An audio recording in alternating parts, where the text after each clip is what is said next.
Welcome back to another video. Today, going to be talking about putting. Like I said in the last video, the most important element of the game. So, going to show you how to do some long putts, short putts, what not to do. Really, just how to succeed on the putting green, and that is where you make up the most strokes. Probably the most important video I'll make, so I'll try to be clear in all my instructions, so you'll be able to learn how to do it. So, yeah. So the first thing to talk about is the grip of the putter. Honestly, there's so many grips out there that you'll probably hear and see. Just grip it however feels comfortable to you. What I like to do is just take my left hand and put my thumb straight down, and then just overlap it with the other thumb and put my index finger straight down. But like I said, there's so many other grips that you'll see and learn about that just do whatever feels comfortable to you. Now for the putting stroke, what you want to do, probably want your putter maybe a little bit in front of your stance, not a lot, just a little bit past middle, right in the middle. And then you just want to take it and you want your shoulders to be like a pendulum, like that. You don't want any of your wrists to be flipping and flopping, because that's not gonna help you have a consistent hit. What I learned when I first started was act like you're rolling a ball, and then just however far you need to roll it, how far back you need to bring the putter. So again, just have your shoulders act like a pendulum and rock them back and forth, and that way you'll have much more control over the putt, where it goes, be able to keep it on your line, and that'll just help you make a lot more putts than if you rock your wrist back and forth. One thing I'm going to show you now is probably one of the most important things to learn about the setup to the ball. Always bring a ball marker with you and mark the ball before you pick it up. If you just go down there and pick it up and move it around and clean it and then set it back down, that's going to be a penalty. So set your ball marker down, and then on the ball, there's always these little lines, like right there. I mean, whatever brand you have will have one. So you just want to get down, again, with the ball marker down, and you want to line it up with the way you see that it breaks. So I see it going left, so I have it going left. Now you pick up the ball marker, you step back. Normally I take 2 or 3 practice strokes, and then you'll go hit the putt.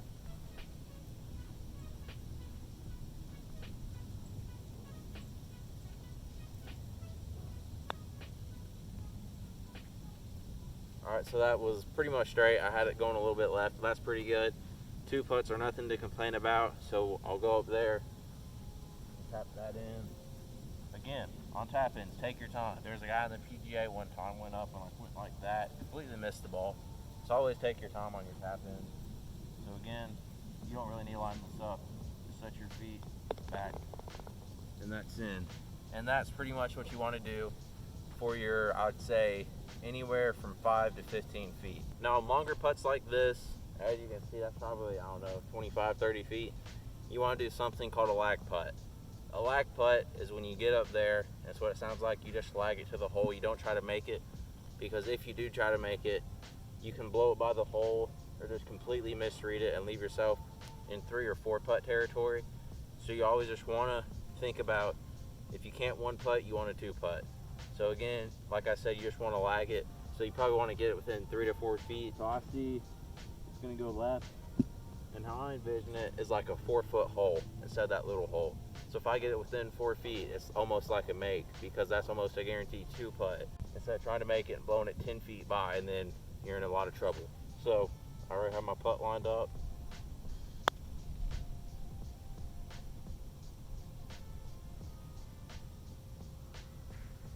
So that broke a lot more left than I saw, but as you can see, it's been high pretty much. So I'd say that is a pretty good lag putt, especially for these greens over here. They're really fast right now and really slick. So, I mean, that's probably 5 feet. So that's pretty makeable. So let's go see if we can make that and complete the lag. So again, when you go to read your putt, just set the ball marker down.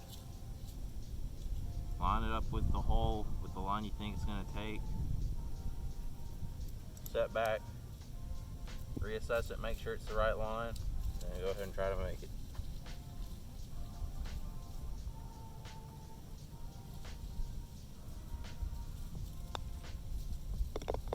So that was a successful lag putt. Again, from back there, that's pretty good. It's better than blowing it 10 feet by the hole and not having a whole lot to do. So again, just think of it outside 20 foot, I'd say. Think of a 4-foot hole instead of that little cup.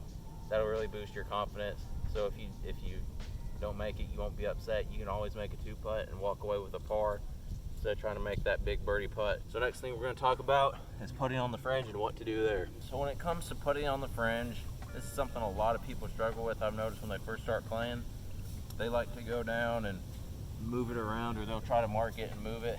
You cannot do that. That'll obviously be a penalty. So when you're putting from the fringe, the best you can do is just get down behind it and line it up with the best line you think and try to make it. So if you're in a tournament or something and it's a downhill putt like this and you don't feel like chipping it because that can get away from you and you could skull it over the green, just always remember, don't touch the ball.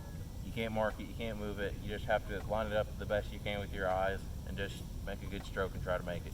So you can see the ball up there on the fringe. Again, do not touch it. You're going to want to leave the pin in for these, especially these long downhill putts, because if it does make it near the hole and it hits the pin, that's either going to knock it in there or slow it down. So I'll go see how close I can get it. And again, I would classify this as a lag putt because you're not really near the hole. I mean, you're not even on the green. So again, just try to 2-putt it. I'm going to envision this one like, again, a 3 or 4 foot hole around the cup, and then just try to tap it in for my 2-putt.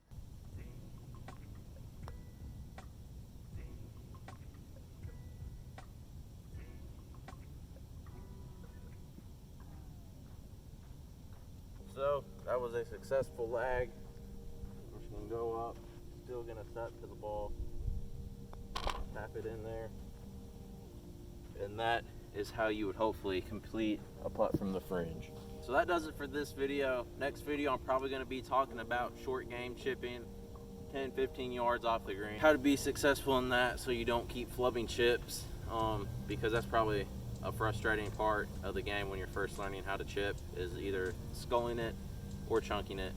So hopefully we'll get you straightened out on that. Until then, get out here, practice your putts, practice your short putts, your long putts, putts off the green, just all over. And that will really help you improve your score, I'd say by 5 to 6 strokes within a month of you just coming out here and practicing. So again, get out here, practice, and keep hitting dingers.